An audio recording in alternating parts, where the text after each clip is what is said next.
Hello guys, আবার একটা নতুন ভিডিও নিয়ে চলে এসেছি। তো আজকে আমাদেরকে আমি গড়বেতার সর্বমঙ্গলা মন্দিরের নিয়ে কিছু বলবো। তো আপনার ভিডিওটি পুরো শেষ পর্যন্ত দেখতে থাকবেন। তো এই হচ্ছে মা সর্বমঙ্গলা।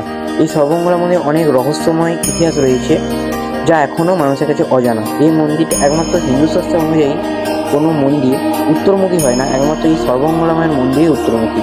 বলা যায় এটা বিক্রমাদিত্যের আমলেই তৈরি করা হয়েছে।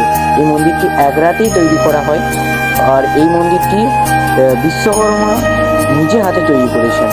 এই মন্দিরটি দুর্গা উৎসবের সময় এখানে মোষ এবং ছাগল বলি দেওয়া হয়।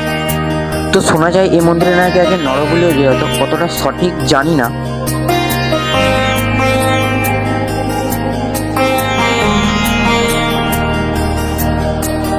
ভিডিওটি যদি ভালো লাগে থাকে লাইক কমেন্ট শেয়ার করবেন। দেখা হচ্ছে আমরা নেক্সট ভিডিওতে। তখন ভালো থাকুন, সুস্থ থাকুন।